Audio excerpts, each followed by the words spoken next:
गाडी झालं का पावडर कुठं आहे तुझं लाव लवकर लावायची गरज आहे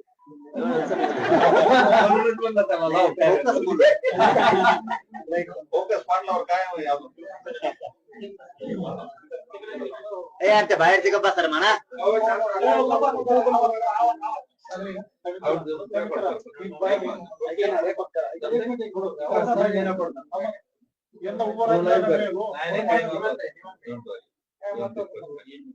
ओके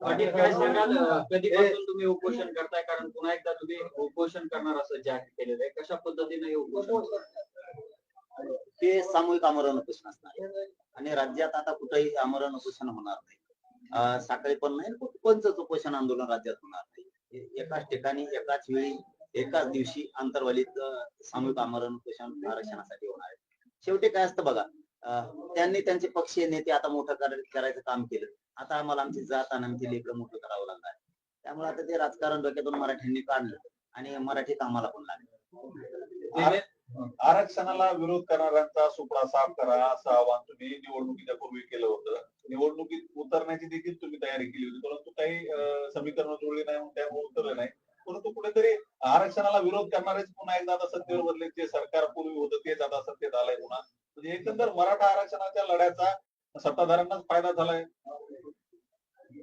हे बघा मी काय समाजाला सांगितलं लोकसभेला पण आणि विधानसभेला पण तुम्हाला ज्याला पाडा त्याला पाडा ज्याला निवडून मी माझ्या भूमिकेपासून बदललो नाही म्हणून माझा समाज माझ्या पाठीशी आणि माझा समाजही कधी बदलला नाही तोही माझ्या पाठीशी ठामी मी त्यांच्या पाठीशी पहिल्यांदा तेच होते आता तेच आम्हाला काय फरक पडणार आहे पुणे आलं तरी मी तर याच्या अगोदरच 8-15 दिवसापूर्वी सांगितलं तर पुणे आलं तरी मला लढावं लागणार आहे माझ्या समाजाला संघर्ष करावा लागणार आहे आम्ही सज्जत नाही येऊ कोणी बी तीच सासू आहे पहिलीच होती खंडशी होती तीच आहे पुन्हा तिला काय होतं काय गरजेची आम्ही वोट निरांगाल निभारे मराठ्यांपुढं सरकार कोणतं टिकत नाही फक्त एकच सांगतो शांततेत शांततेत राहून द्यायचं पुन्हा आले आणि वळवळ करतात दहशत करतात दादागिरी माजवायचा प्रयत्न करतात तर तुम्हाला त्याचा परिणाम इतका वाईट भोगायला लागेल तुम्हाला वाटणार 5 वर्ष आपलं कोणी काही करू शकत नाही मध्ये सुद्धा पडत असते मराठ्यांच्या नादी नाही लागायचं मराठ्याला उलट सुलट घुसवायला लावायचं नाही आणि त्यांना छेडायचं पण नाही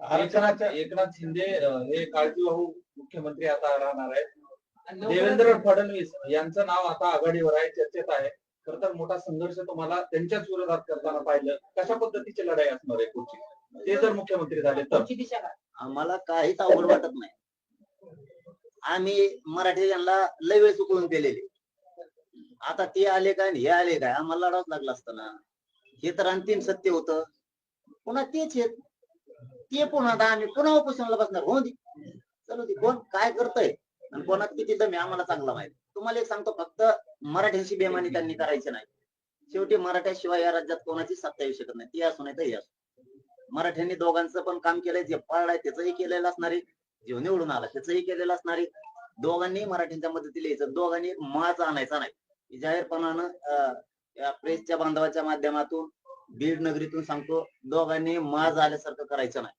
निवडून येणारा म्हणून आता बदला घेऊ ताण देणाराला आणि पडणारा म्हणून आता आपण मागा लागू तुम्ही मराठ्यांच्या नादी लागायचं बंद करायचं बदला घेऊन बघून फेगून काही बघत नाही कुणी जर का कोणत्या एखाद्या मतदारसंघात बघायचा प्रयत्न केला ना पुऱ्या राज्यातल्या मराठ्याने तो आहे तिथं हे ध्यानात ठेव मराठ्यावर माझ्या अजिबात कुणी दडपण आणायचं नाही लोकशाहीप्रमाणे त्यांनी काम केलंय तुम्हीही काम केलंय दोघांनाही मदत झाली दोघांनी आता मराठ्यांच्या मदतीला मागण्याला उभा राहायचं दोघांनी पण पारड्याला म्हणायचं नाही आता मी पळून घेतलं कवडलो ते का मूर्ख नाही तुला काम करणारे मराठ्यांच्या लोक तू घरात दडून बसशील पडणारा म्हणून आता 5 वर्षांनी गरज लागेल मला ते निवडून आल्याला बी म्हणून मला आता 5 वर्षांनी गरज लागणार आहे आता मला काही गरज नाही गचुऱ्याला धरून घराच्या बाहेर आणतील मराठी तुला मागण्यासाठी पळावं लागणार आहे आता तुला त्यांच्या मदतीला पळावं लागणार आहे आणि मराठ्यांना सांगतो आपण मैदानातच नव्हतो आपण मैदानात होतो त्याच टायमात झटका केल्या आता शेंबडे सुंबडे पळते थोडेफार कोणी म्हणताय आमचा पॅटर्न कोणी म्हणताय आमका याच्यामुळे आलं त्याचा तो हा पॅटर्न कोणाचा प्रचार केला तो ह्या पॅटर्नने आलंय कोण निवडून कोणाचा पाळणा लुटी तू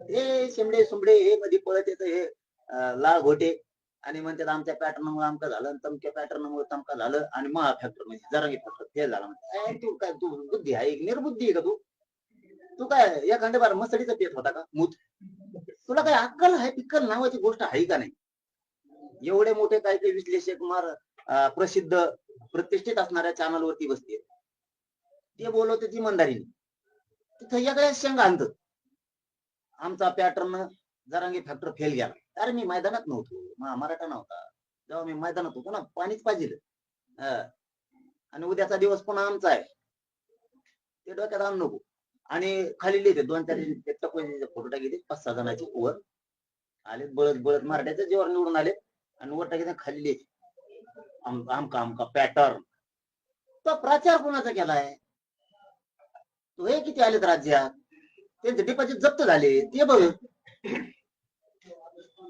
आणि इकडे दुसऱ्याच कशाला राहणार तू मी जर बाहेर पडलो असतो ना 80-90 बुक्कात लावला असता पण आम्हाला काही उपयोगच नव्हता कारण माझा सोपडा साप कधी तुमचा मोगाचा प्रश्न मी सोपडा साप कधी आम्हाला दोघं माहित होते दोघं कामाचे नाही त्याच्यामुळे आम्हाला आमचेच द्यायचे पण आमचं समीकरण हुकलं त्यामुळे मी 3 तारखेला सांगितलं होतं पाठ म्हणजे 4 तारखेला सकाळी सुद्धा सांगितलं होतं दोनदा सांगितलं की मी राज्यात कुठं जाणार कुठंच गेलो मी माझ्या शब्दावर खरा भरलो माझा समाज मालक आहे समाजाला मतदानात मालक ठेवलंय मराठ्यांशिवाय मग मराठा मालक ठेवलं तर त्यांनी मतदान केलं मी मूर्ख नाही येतात समाजाला मायबाप मानतो आणि मुलगा म्हणून कोणातरी दावणीला बांधी मी तो मायबाप समाज कोणाच्या दावणीला बांधला त्यांना मोकळं ठेवलं ते मालक ठेवलं बाप तीवचे या राज्यात त्यांना ठेवलं त्यांना ज्याला मतदान करायचं त्यांना केलंय जे निवडून यायचे आले जे पडायचे ते पडले आम्हाला काय सुख दुःख घेतायचं का सुख सुख घे हे नाही का आणि मैदानातच नाही म्हणलं मी कोण रोज नाराज आहे म्हणजे एक कोण सांगतो तुम्हाला जे करायचं ते करा आणि दुसरी कोण रोज होतो कोणचं पोरग आहे मग मी असतं त्यामुळं समाजाच्या हातात दिलं होतं सगळं समाजाने जे त्यांना योग्य वाटलं ते केलं पण या राज्यात मराठ्यांशिवाय कोणी सत्तेत बसू शकत नाही त्यामुळं माझं यायचं नाही मराठ्यांशी बेमानी करायची नाही मराठ्यांच्या मागण्या मान्य करायच्या नसता मुंडक्यावर बसलोच म्हणायचं तुमचे सामूहिक आमरण उपोषण सुरू दादा हक्के साहेबांनी जिथं सभा घेतल्या सगळे उमेदवार पडले तरी पण म्हणतात माझ्यामुळे 250 आले त्याच्यावर काय प्रतिक्रिया नाही कोणाचं नाव नाही हैदराबाद कारण ज्याला विरोधक नाही मानत त्याला बोलत विरोधक मानल्यावर देखील का आचारसंहिता लागू होण्याच्या अगोदर हैदराबाद गॅस ते लागू केलं जाईल अशी चर्चा होती त्याचं काम कुठपर्यंत आलेलं आहे आणि सरकार जर त्या संदर्भात काम करण्यासाठी असेल तर किती दिवसात ते काम होऊ शकतं सगळंच लागणार 3ही गॅजेट हैदराबाद सह सगळे सोयरीची अंमलबजावणी पण 2004चा GR सुद्धा कुणबी आणि मराठा एकच आहे हे सुद्धा केसेस पण जेवढ्या काय सरकारकडे मागण्या दिल्या त्या सगळ्यात आम्हाला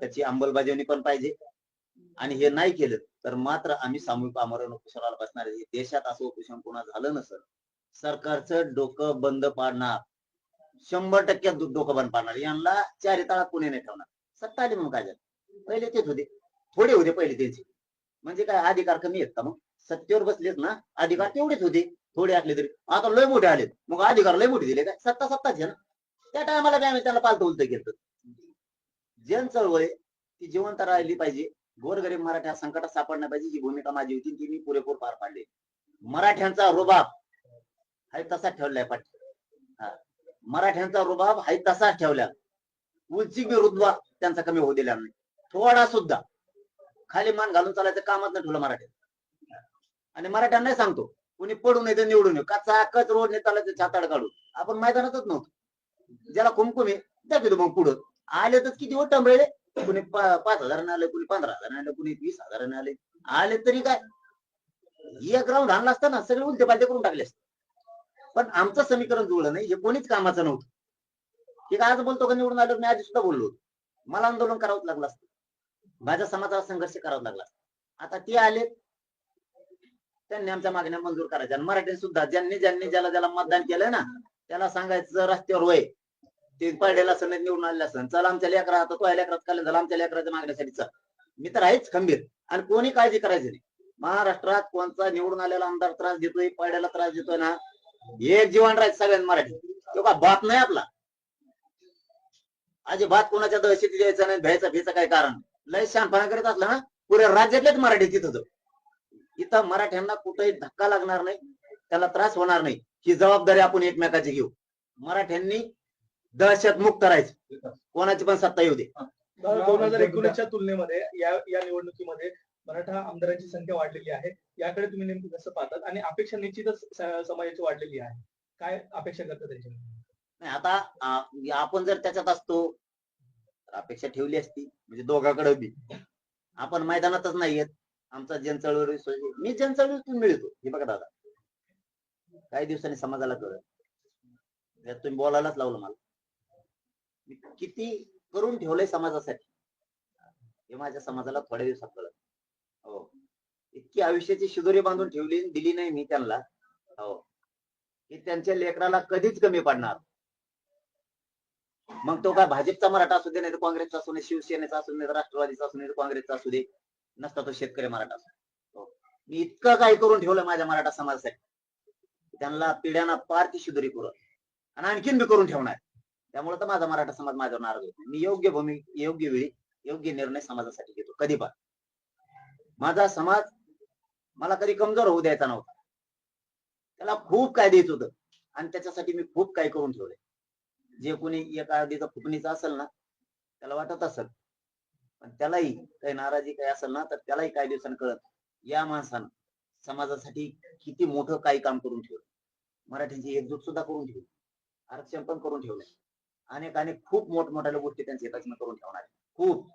म्हणून तर माझा समाज एका आकेवरती उभा राहतो. आणि आताच सांगितलंय मला, काल परवापासून पुणे येते सगळ्या पक्षातल्या मराठ्यांची सुद्धा, ते म्हणजे झालं गेलं ते. आता लढाई सुरू आपली, आम्ही सज्ज आहेत. म्हणजे याच्यात लक्षात येतं हे सरकारची पुन्हा जिरू शकते. ही शांत आहे, मराठा समाज शांत आहे, त्याला शांत राहू दिलं पाहिजे. लय डावचा डावची केली ना तर कोणाच्या बापाला भेट नसतं. मग सरकार फार करण हे असले किती पाया खाली तुडी जाईल. म्हणजे पहिलीच भूमिका जर सरकारची राहिली तर आरक्षणासंदर्भात आधी तो राहू द्या, तर राहिल्यावर कळलं ना, राहू द्या तर कळू द्या ना आम्हाला. तसं कोण येतोय, काय येतोय, कसला येतोय, येत आम्ही सगळे बघितले, कोण कसे आहेत, काय आहेत, आधीच माहित झाली. हा थोडी खंदूशी आहे सासू, थोडी त्याला पहिल्यापासून खड्या करायची सवय आहे, काड्या टोची ती इकडून तिकडे, त्याला ठेप्याला आणतो आम्ही. हे सगळे मराठी त्याला ठेप्याला आणतात. बरोबर. संदीप क्षीरसागर निवडून आले आणि त्या शेवटला जिंकल्यावरती म्हणले मला जरांगे पाटलांचा आशीर्वाद होता. नाही, मी काय सांगितलं, मी मैदानात ज्याचा त्याचा मोठेपणा असतो, परंतु मी मैदानात नव्हतो, माझा समाज मैदानात नव्हता. त्यामुळे कोणी निवडून आला म्हणून तिथं छाती पडायची आणि कोणी पळला तिथं मागं घ्यायचा असा धंदा मी करत नाही. ओपन असतं आपलं कार्यक्रम, कारण सगळं खुल्लम खुल्ला. उगं ते अंधारात एक, पोटात एक, वाटात एक. मी सभा घेतली की तो पडलाच पाहिजे, आपला असा दणका असतो. मला लहानपणापासून मला पैसे आले नाही, आपला दणका वेगळा. आपण मुघमुड्या टाकीत नाही. मी गटकाला लागलो, मी समाज बिगट करीत नसतो. काहीतरी काय म्हणून त्याला, ती एक भाप असती, एक मस्ती असती. त्यावेळेच काय असतं, त्याला काय म्हणून आपण गुरमी असती. त्या निवडणुकीच्या काळात काही धुंदीत असतो माणूस, काही सुचतच नाही. ते धुंदच वेगळी असते, ती धुंदीत नाही सगळं. ते तात्पुरती धुंद दिसती. आता लोक दिसले की मग धुंदी जातो. समाजाला विचारित नाही, मित्राला विचारित नाही, जवळच्याला विचारित नाही, लांबच्याला विचारत नाही. धुंद बेकार असते. मी धुंदीत कधीच जगत नाही. धुंदीत माझ्या समाजाचा वाटोळा झाला. समाजाचा गोतवाळा जमलाय म्हणून कुठेतरी एका जातीवर लोक उभा करायचे, पाडायचे आणि समाज संकटात उभा करायचं, हे मी कधीच होऊ देत आणि कधी जीवनात होऊ नये देणार. मी खूप काही पिढ्याना पारच्या शिदोऱ्या समाजाच्या लेकराला उडणार नाही एवढ्याला करून ठेवणार. फक्त माझ्या शरीराने साथ द्यावा आणि माझ्या समाजाने मला आशीर्वाद द्यावा. बस, मी फक्त मध्ये जाऊ नये. शरीर मला साथ देत नाही, माझी काहीच अपेक्षा नाही देवाकडे सुद्धा.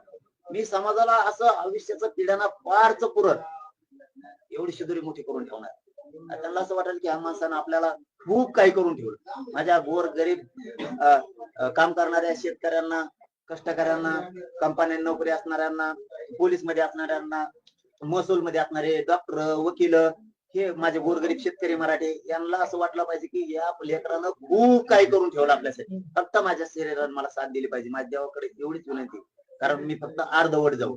शेवटचा प्रश्न आहे, देवेंद्र फडणवीस मुख्यमंत्री होतात, ह्या हालचाली पूर्ण सध्या सुरू आहेत, परंतु या दरम्यान जरांगे पाटलांची मुख्य भूमिका आणि मराठा समाजाची मुख्य भूमिका नेमकी काय असणार आहे? हे सरकार स्थापन झालं, आता निवडणूक झाली गेली, विषय संपला. ते मराठ्यांनी पटापट डोक्यातून काढून टाकायचं. कोण पडला काय निवडून आला काय, सुतक पाड्यासारखं वागायचं नाही. आपल्याला काय सुतक आहे, कोणी पडला काय निवडून. आता त्यांचा विषय संपला. तुम्ही त्यांना मोठं केलं. कोणी आमदार झाला, कोणी मंत्री होईल, कोणी काय व्हायचं होईल, ज्याला ज्याला मिळालं. आता तुमचं काय, तुमच्या लेकराचं काय, तुमच्या जातीच्या अस्तित्वाचं काय, तुमच्या लेकराच्या भविष्याचं काय. आता आरक्षणाचं बघायचं. सगळ्या मराठ्यांना पत्रकारांच्या माध्यमातून जाहीरपणे सांगतो, तुम्हाला हात जोडतो, आता तुमच्या लेकराचं बघा. आता लढाई स्वतःच्या लेकरासाठी, कारण त्याला उद्या ऍडमिशन घ्यायचंय, त्याला नोकर भरत्या निघणार आहेत, तिथं प्रमाणपत्र पाहिजे, त्याला आरक्षणाची गरज आहे. त्याला कोणत्याही क्षेत्रात जायचंय, त्याला इंजिनियर व्हायचंय, त्याला डॉक्टर व्हायचंय, त्याला एमडी व्हायचंय, एमबीबीएस व्हायचंय, बीएचएमएस व्हायचंय, त्याला मोठमोठ्या क्षेत्रात जायचंय, त्याला कलेक्टर व्हायचंय, त्याला तहसीलदार व्हायचंय, त्याला आरोग्य अधिकारी व्हायचंय, त्याला पोलीस भरतीमध्ये जायचंय, त्याला पीएसआय व्हायचंय, त्याला आयपीएस आय दर्जाचा अधिकारी व्हायचंय, त्याला इंजिनियर व्हायचंय, त्याला अनेक क्षेत्रात जायचंय, त्याला परदेशात शिकायला जायचंय. त्यासाठी तुमच्या लेकराला आरक्षण पाहिजे. यांना दिलं आता तुम्ही. आता डोक्यातून खूळ काढा, पागलपणा करू नका. कोणता नेता फेता मंत्री काय झाला, आमदार काय झाला, गुलालात नाचू नका. तो नाचून देईल, येणार नाही मदतीला. तुमचं लेकरू तुमच्या मदतीला येईल. त्याच्यामुळे आता लेकराला आरक्षण लागणार आहे, उद्या भरत्या निघणार आहे. त्या आरक्षणासाठी तुटून पडा. पक्षातल्या ज्याला ज्याला मतदान केलंय त्याला त्याला सांगा, आमचा मुद्द्याला भांडती दवर मागणीला तुला मतदान केलंय. मग तो भाजपचा असेल, नाही तर काँग्रेसचा असेल, नाही तर महाविकास आघाडीचा युतीचा असेल. मराठ्यांनी आता एकजूट होऊन सामूहिक आमरण उपोषणासाठी अंतरवालीतल्या तयारीला गावागावातल्या मराठ्यांनी लागा, घराघरातले मराठी तिकडे आहे. काम उरकून घ्या. सरकार स्थापन झालं की मी तारीख डिक्लेअर करणार. त्यामुळे सगळ्यांनी अंतरवालीकडे यायचं, काम उरकून घ्यायचं. अर्ध्या लोकांनी आपण शेतकरी आहेत, शेतात राहायचं, अर्ध्या लोकांनी अंतरवाली. काय होत नाही, 10-15 दिवस काम बुडाले. सगळे आमरण उपोषणाला बसू. उपोषण किती दिवस चालणार आहे? जवळ देत नाहीत तवर, आम्ही जवळ मरत नाहीत तवर. ठाम आहे. गमून नाही ठाम, कोणत्या दिवशी ठाम नाही. आंदोलन अंतर्वेळीच राहणार. अंतरवालीतच आणि घराघरातल्या मराठ्यांनी मग उत्तर उठायचं नाही. कोणी जातात, तुम्ही उठत नाही, मी उठत नाही, चलन देऊ, बघू कस काय आपल्याला आरक्षण देत नाही. धन्यवाद. पाणी द्यायला चहा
किती झाले? कॅमेरा लावले.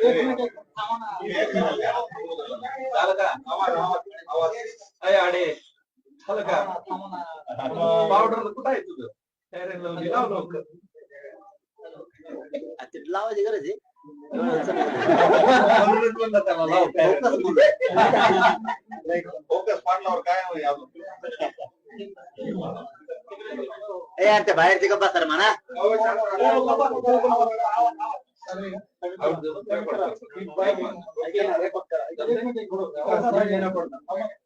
यंदा उभं राहिलं नाही हो. ओके आता काय करावं? पाटील काय सांगाल कधीपासून तुम्ही उपोषण करताय कारण पुन्हा एकदा तुम्ही उपोषण करणार असं जाहीर केलेलं आहे कशा पद्धतीने हे उपोषण हे सामूहिक आमरण उपोषण असणार आहे. आणि राज्यात आता कुठेही आमरण उपोषण होणार नाही. साखळी पण नाही कोणतंच उपोषण आंदोलन राज्यात होणार नाही. एकाच ठिकाणी एकाच वेळी एकाच दिवशी आंतरवालीत सामूहिक आमरण उपोषण आरक्षणासाठी होणार आहे. शेवटी काय असतं बघा, त्यांनी त्यांचे पक्षीय नेते आता मोठं करायचं काम केलं. आता आम्हाला आमची जात आणि आमची लेकरं मोठं करावं लागणार. त्यामुळे आता ते राजकारण डोक्यातून मराठ्यांनी काढलं आणि मराठी कामाला पण लागले. आरक्षणाला विरोध करणाऱ्यांचा सुपडा साफ करा असं आवाहन तुम्ही निवडणुकीच्या पूर्वी केलं होतं. निवडणुकीत उतरण्याची देखील तुम्ही तयारी केली होती, परंतु काही समीकरण जुळली नाही, त्यामुळे उतरले नाही. परंतु कुठेतरी आरक्षणाला विरोध करणारेच पुन्हा एकदा आता सत्तेवर बदले. जे सरकार पूर्वी होतं तेच आता सत्तेत आलंय पुन्हा. म्हणजे एकंदर मराठा आरक्षणाच्या लढ्याचा सत्ताधाऱ्यांनाच फायदा झालाय. हे बघा, मी काय समाजाला सांगितलं लोकसभेला पण आणि विधानसभेला पण, तुम्हाला ज्याला पाडा त्याला ज्याला निवडून आणायचं त्याला. मी माझ्या भूमिकेपासून बदललो नाही म्हणून माझा समाज माझ्या पाठीशी आणि माझा समाजही कधी बदलला नाही. तोही माझ्या पाठीशी ठामी, मी त्यांच्या पाठीशी ठामी. पहिल्यांदा तेच होते, आता तेच आहेत. आम्हाला काय फरक पडणार आहे कुणी आलं तरी. मी तर याच्या अगोदरच 8-15 दिवसापूर्वी सांगितलं होतं, कोणी आलं तरी मला लढावं लागणार आहे, माझ्या समाजाला संघर्ष करावा लागणार आहे. आम्ही सज्जत नाही, येऊ दे ना कोणी बी. तीच सासू आहे, पहिलीच होती खंदशी होती, तीच हे कोणा तिला काय होतं काय गरजेची. आम्ही वोट निलावायला बाहेर. मराठ्यांपुढं सरकार कोणतं टिकत नाही. फक्त एकच सांगतो, शांततेतच शांततेत राहून द्यायचं. पुन्हा आले आणि वळवळ करतात, दहशत करतात, दादागिरी माजवायचा प्रयत्न करतात, तर तुम्हाला त्याचा परिणाम इतका वाईट भोगायला लागेल. तुम्हाला वाटणार 5 वर्ष आपला कोणी काही करू शकत नाही. मध्ये सुद्धा पडत असते. मराठ्यांच्या नादी नाही लागायचं. मराठ्याला उलट सुलट घुसवायला लावायचं नाही आणि त्यांना छेडायचं पण नाही. एकनाथ शिंदे हे काळजीवाहू मुख्यमंत्री आता राहणार आहेत. देवेंद्र फडणवीस यांचं नाव आता आघाडीवर आहे, चर्चेत आहे. खर तर मोठा संघर्ष तुम्हाला त्यांच्याच विरोधात करताना पाहिलं. कशा पद्धतीची लढाई असणार आहे पुढची, ते जर मुख्यमंत्री झाले तर? आम्हाला काहीच अवघड वाटत नाही. आम्ही मराठी यांना लय वेळ चुकवून केलेले. आता ते आले काय हे आले काय, आम्हाला लढावंच लागलं असतं ना. हे तर अंतिम सत्य होतं. पुन्हा तेच आहेत ते पुन्हा आता आम्ही पुन्हा उपोषणाला बसणार. हो दे, चलो दे. कोण काय करतय आणि कोणात किती दम आहे आम्हाला चांगला माहिती. तुम्हाला एक सांगतो, फक्त मराठ्यांची बेमानी त्यांनी करायची नाही. शेवटी मराठ्याशिवाय या राज्यात कोणाची सत्ता येऊ शकत नाही. ती असू नाही तर हे असू. मराठ्यांनी दोघांचं पण काम केलंय, जे पाळलाय त्याचंही केलेलं असणार आहे, जे निवडून आला त्याचंही केलेलं असणार आहे. दोघांनी मराठ्यांच्या मदतीला यायचं. दोघांनी एक माज आणायचा नाही. जाहीरपणानं या प्रेसच्या बांधवाच्या माध्यमातून बीड नगरीतून सांगतो, दोघांनी माज आल्यासारखं करायचं नाही. निवडून येणारा म्हणून आता बदला घेऊ ताण देणाराला, आणि पडणारा म्हणून आता आपण मागा लागू. तुम्ही मराठ्यांच्या नादी लागायचं बंद करायचं. बदला घेऊन बघून फेगून काही बघत नाही कुणी. जर का कोणत्या एखाद्या मतदारसंघात बघायचा प्रयत्न केला ना, पुऱ्या राज्यातल्या मराठ्याने तो आहे तिथं. हे ध्यानात ठेव, मराठ्यावर माझ्या अजिबात कुणी दडपण आणायचं नाही. लोकशाहीप्रमाणे त्यांनी काम केलंय, तुम्हीही काम केलंय. दोघांनाही मदत झाली. दोघांनी आता मराठ्यांच्या मदतीला मागण्याला उभा राहायचं. दोघांनी पण पारडेलेन म्हणायचं नाही आता मी पळून घेतलं कवडलो. ते का मूर्ख नाही तुला काम करणारे मराठ्यांच्या लोक. तू घरात दडून बसशील. पाडणारा म्हणून आता 5 वर्षांनी गरज लागेल मला. ते निवडून आल्याला बी म्हणून मला आता 5 वर्षांनी गरज लागणार आहे. आता मला काही गरज नाही. गचुऱ्या धरून घराच्या बाहेर आणतील मराठी. तुला मागण्यासाठी पळावं लागणार आहे. आता तुला त्यांच्या मदतीला पळावं लागणार आहे. आणि मराठ्यांना सांगतो, आपण मैदानातच नव्हतो. आपण मैदानात होते असं टायमात झटका दाखवल्या. आता शेंबडे सुंबडे पळते थोडेफार. कोणी म्हणताय आमचा पॅटर्न, कोणी म्हणताय आमका याच्यामुळे आलं त्याचा. तो हा पॅटर्न कोणाचा प्रचार केला, तो ह्या पॅटर्नने आलंय कोण निवडून, कोणाचा पाळणा लुटी तू. हे शिमडे सुमडे हे मध्ये पळत येतं हे लाल घोटे आणि म्हणतात आमच्या पॅटर्नमुळे आमका झालं आणि तमक्या पॅटर्नमुळे तमका झालं आणि महा फॅक्टर म्हणजे जरांगी फॅक्टर फेल झाला म्हणते. तू काय तू बुद्धी आहे निर्बुद्धी आहे का तू?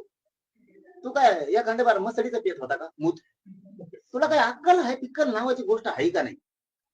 एवढे मोठे काही काही विश्लेषक प्रसिद्ध प्रतिष्ठित असणाऱ्या चॅनलवरती बसते ते बोलवते ती मंदारीने तिथं सगळ्या शेंगा आणत आमचा पॅटर्न जरांगी फॅक्टर फेल गेला. अरे मी मैदानात नव्हतो मराठा नव्हता जेव्हा मी मैदानात होतो ना पाणीच पाहिजे आणि उद्याचा दिवस पुन्हा आमचा आहे ते डोक्यात आणू नको. आणि खाली लिहिते 2-4 फोटो टाकले 5-6 जणांचे वर आले बळत बळत मराठ्याच्या जेवर निवडून आले आणि वर टाकले खाली लिहिते आमका आमका पॅटर्न. तो प्रचार कोणाचा केलाय? तो हे किती आलेत राज्यात त्यांचे डिपॉझिट जप्त झाले ते बघ. आणि इकडे दुसऱ्याच कशाला राहणार तू? मी तर बाहेर पडलो असतो ना 80-90 बुक्काच लावला असता पण आम्हाला काही उपयोगच नव्हता कारण माझा सोपडा साप कधी तुमचा मोगाचा प्रश्न मी सोपडा साप कधी आम्हाला दोघं माहित होते दोघं कामाचे नाही त्याच्यामुळे आम्हाला आमचेच द्यायचे पण आमचं समीकरण हुकलं. त्यामुळे मी 3 तारखेला सांगितलं होतं पाठ म्हणजे 4 तारखेला सकाळी सुद्धा सांगितलं होतं दोनदा सांगितलं की मी राज्यात कुठं जाणार कुठंच गेलो मी माझ्या शब्दावर खरा भरलो. माझा समाज मालक आहे समाजाला मतदानात मालक ठेवलंय मराठ्यांशिवाय मग मराठा मालक ठेवलं तर त्यांनी मतदान केलं. मी मूर्ख नाही येतात समाजाला मायबाप मानतो आणि मुलगा म्हणून कोणातरी दावणीला बांधी मी तो मायबाप समाज कोणाच्या दावणीला बांधला त्यांना मोकळं ठेवलं ते मालक ठेवलं बाप तीवचे या राज्यात त्यांना ठेवलं त्यांना ज्याला मतदान करायचं त्यांना केलंय. जे निवडून यायचे आले जे पडायचे ते पडले आम्हाला काय सुख दुःख घेण्याचं का सुख सुख घे नाही का आणि मैदानातच नाही म्हणलं मी कोण रोज नाराज आहे म्हणजे एक कोण सांगतो तुम्हाला जे करायचं ते करा आणि दुसरी कोण रोज होतो कोणचं पोरग आहे मग मी असतं. त्यामुळं समाजाच्या हातात दिलं होतं सगळं समाजाने जे त्यांना योग्य वाटलं ते केलं पण या राज्यात मराठ्यांशिवाय कोणी सत्तेत बसू शकत नाही. त्यामुळं माझं ते यायचं नाही मराठ्यांशी बेमानी करायची नाही मराठ्यांच्या मागण्या मान्य करायच्या नसता मुंडकावर बसलंच म्हणायचं तुमचे सामूहिक आमरण उपोषण सुरू. दादा हक्के साहेबांनी जिथं सभा घेतल्या सगळे विरोधात पडले तरी पण म्हणतात माझ्यामुळे 250 आले त्याच्यावर काय प्रतिक्रिया? नाही कोणाचं नाव नाही हैदराबाद कारण ज्याला विरोधक नाही मानत त्याला बोलत विरोधक मानल्यावर देखील का आचारसंहिता लागू होण्याच्या अगोदर हैदराबाद गॅझेट हे लागू केलं जाईल अशी चर्चा होती. त्याचं काम कुठपर्यंत आलेलं आहे आणि सरकार जर त्या संदर्भात काम करण्यासाठी असेल तर किती दिवसात ते काम होऊ शकतं? सगळंच लागणार 3ही गॅझेट हैदराबाद सह सगळे स्वरीच अंमलबजावणी पण 2004चा GR सुद्धा कुणबी आणि मराठा एकच हे सुद्धा केसेस पण जेवढ्या काय सरकारकडे मागण्या दिल्या त्या सगळ्यात आम्हाला त्याची अंमलबजावणी पण पाहिजे आणि हे नाही केलं तर मात्र आम्ही सामूहिक आमरण उपोषणाला बसणार आहे. देशात असं उपोषण कोणा झालं नसेल सरकारचं डोकं बंद पाडणार 100% डोकं बंद पाडणार यांना 4 तळात पुणे नाही ठेवणार. सत्ता आली म्हणून काय झालं पहिले तेच होते थोडे होते पहिले त्यांचे म्हणजे काय अधिकार कमी आहेत का मग सत्तेवर बसलेच ना अधिकार तेवढेच होते थोडे असले तरी आता लय मोठे आले मग अधिकार लय मोठे दिले काय सत्ताच ना त्या टायमाला आम्ही त्यांना पालतं उलट केलं. जन चळवळ ती जिवंत राहिली पाहिजे गोरगरीब मराठा संकटात सापडण्या पाहिजे ही भूमिका माझी होती ती मी पुरेपूर पार पाडली. मराठ्यांचा रुबाब हाय तसाच ठेवलाय पाठी मराठ्यांचा रुबाब हाय तसाच ठेवला उलची बी रुतबा त्यांचा कमी होऊ दिला नाही थोडा सुद्धा खाली मान घालून चालायचं कामच नाही ठेवलं मराठ्यात. आणि मराठ्यांना सांगतो कोणी पडून येतं निवडून येऊ कच रोड ने चालायचं छाताड काढून आपण मैदानातच नव्हतो ज्याला कुमकुम आहे त्या तिथं मग पुढं आले तर किती वोट टंबळे कुणी 5,000 आले कुणी 15,000 आले कुणी 20,000 आले आले तरी काय एक राऊंड आणला असता ना सगळे उलटे पालटे करून टाकले असते पण आमचं समीकरण जुळलं नाही हे कोणीच कामाचं नव्हतं. हे काय आज बोलतो का निवडून आलो मी आधी सुद्धा बोललो मला आंदोलन करावंच लागलं असतं माझ्या समाजाला संघर्ष करावा लागला. आता ते आले त्यांनी आमच्या मागण्या मंजूर करायच्या आणि मराठी सुद्धा ज्यांनी ज्याला मतदान केलंय ना त्याला सांगायचं रस्त्यावर वय ते पडलेला असं निवडून आलेला असं चल आमच्या लेकरा आता तो लेकरात खाल्लं झालं आमच्या लेकराच्या मागण्यासाठी चल मी तर आहेच खंबीर आणि कोणी काळजी करायची नाही. महाराष्ट्रात कोणता निवडून आलेला आमदार त्रास देतोय पडलेला त्रास देतोय ना एक जीवन राहायचं सगळ्यांना मराठी तो का बात नाही आपला अजिबात कोणाच्या दहशती द्यायचा नाही भ्यायचा काय कारण लय शानपणा करत असला ना पुऱ्या राज्यातलेच मराठी तिथं इथं मराठ्यांना कुठेही धक्का लागणार नाही त्याला त्रास होणार नाही ही जबाबदारी आपण एकमेकाची घेऊ. मराठ्यांनी दहशत मुक्त करायचं, कोणाची पण सत्ता येऊ दे. 2019च्या तुलनेमध्ये या निवडणुकीमध्ये मराठा आमदारांची संख्या वाढलेली आहे. याकडे तुम्ही नेमकं कसं पाहतात आणि अपेक्षा निश्चितच समाजाची वाढलेली आहे. काय अपेक्षा करता त्यांची? नाही आता आपण जर त्याच्यात असतो तर अपेक्षा ठेवली असती, म्हणजे दोघांकडे बी. आपण मैदानातच नाहीयेत.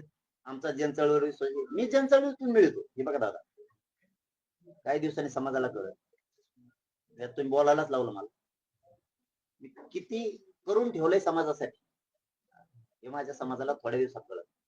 हो, इतकी आयुष्याची शिदोरी बांधून ठेवली दिली नाही मी त्यांना, हो, की त्यांच्या लेकराला कधीच कमी पडणार.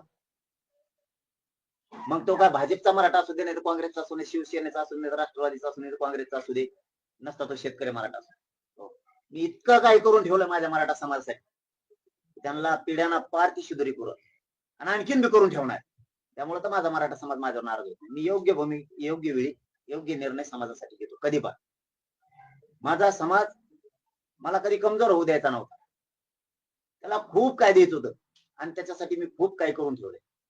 जे कोणी एका आधीचा फुकणीचा असेल ना, त्याला वाटत असेल, पण त्यालाही काही नाराजी काही असेल ना, तर त्यालाही काही दिवसांनी कळत या माणसानं समाजासाठी किती मोठं काही काम करून ठेवलं. मराठ्यांची एकजूट सुद्धा करून ठेवली, आरक्षण पण करून ठेवलंय, अनेक अनेक खूप मोठमोठ्या गोष्टी त्यांच्या हिताची करून ठेवणार खूप.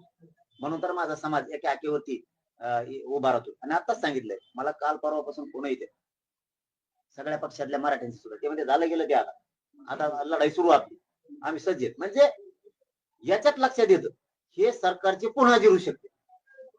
ही शांत आहे, मराठा समाज शांत आहे, त्याला शांत राहू दिलं पाहिजे. लय डावचाडवची केली ना तर कोणाच्या बापाला भेट नसतं. मग सरकार फार करून हे असले किती पाया खाली तुडी जाईल.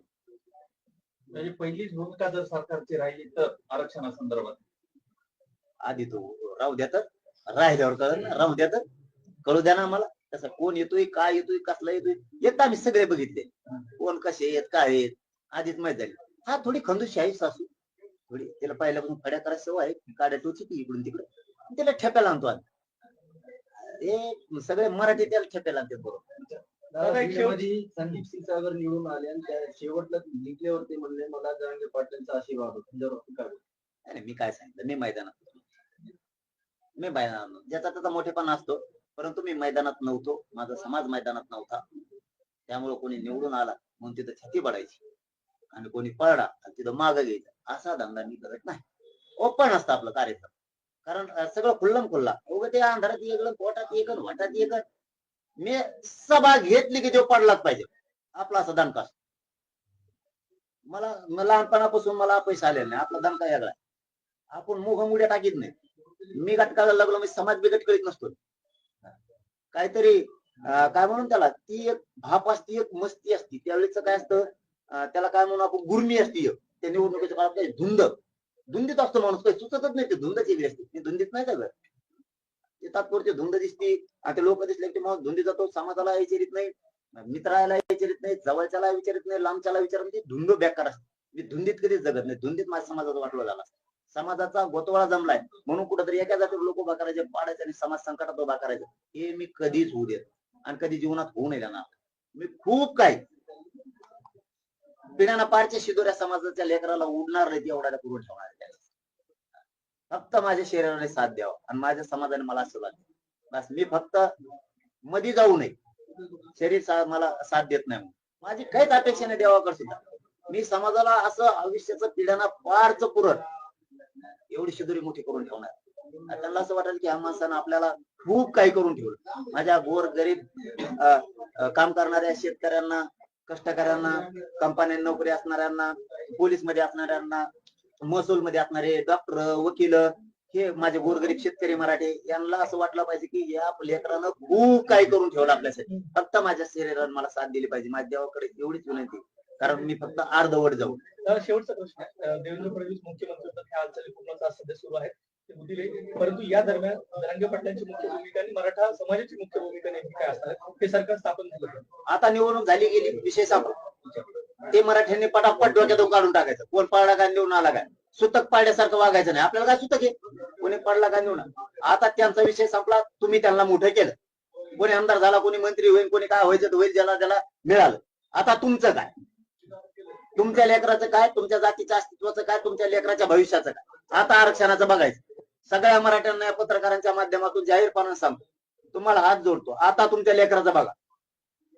आता लढाई स्वतःच्या लेकरासाठी, कारण त्याला उद्या ऍडमिशन घ्यायचंय, त्याला नोकर भरत्या निघणार आहेत, तिथं प्रमाणपत्र पाहिजे, त्याला आरक्षणाची गरज आहे. त्याला कोणत्याही क्षेत्रात जायचंय, त्याला इंजिनियर व्हायचंय, त्याला डॉक्टर व्हायचंय, त्याला एमडी व्हायचंय, एमबीबीएस व्हायचंय, बीएचएमएस व्हायचंय, त्याला मोठमोठ्या क्षेत्रात जायचंय, त्याला कलेक्टर व्हायचंय, त्याला तहसीलदार व्हायचंय, त्याला आरोग्य अधिकारी व्हायचंय, त्याला पोलीस भरतीमध्ये जायचंय, त्याला PSI व्हायचंय, त्याला IPS IAS दर्जाचा अधिकारी व्हायचंय, त्याला इंजिनियर व्हायचंय, त्याला अनेक क्षेत्रात जायचंय, त्याला परदेशात शिकायला जायचंय. त्यासाठी तुमच्या लेकराला आरक्षण पाहिजे. यांना दिलं आता तुम्ही. आता डोक्यातून खूळ काढा, पागलपणा करू नका. कोणता नेता फेता मंत्री काय झाला, आमदार काय झाला, गुलालात नाचू नका. तो नाचून देईल, येणार नाही मदतीला. तुमचं लेकरू तुमच्या मदतीला येईल. त्याच्यामुळे आता लेकराला आरक्षण लागणार आहे, उद्या भरत्या निघणार आहे. त्या आरक्षणासाठी तुटून पडा. पक्षातल्या ज्याला मतदान केलंय त्याला सांगा, आमचा मुद्द्याला भांडती दवर मागणीला तुला मतदान केलंय. मग तो भाजपचा असं नाही, तो काँग्रेसचा असं नाही, महाविकास आघाडी युतीचा असं. मराठ्यांनी आता एकजूट होऊन सामूहिक आमरण उपोषणासाठी अंतरवालीतल्या तयारीला गावागावातल्या मराठ्यांनी लागा, घराघरातले मराठी तिकडे काम उरकून घ्या. सरकार स्थापन झालं की मी तारीख डिक्लेअर करणार. त्यामुळे सगळ्यांनी अंतरवालीकडे यायचं, काम उरकून घ्यायचं. अर्ध्या लोकांनी आपण शेतकरी आहेत, शेतात राहायचं, अर्ध्या लोकांनी अंतरवाली. काय होत नाही, 10-15 दिवस काम बुडाले, सगळे आमरण उपोषणाला बसू. उपोषण किती दिवस चालणार आहे? जवळ देत नाहीत तवर, आम्ही जवळ मरत नाहीत तवर ठाम आहे. गमून नाही ठाम, कोणत्या दिवशी ठाम नाही.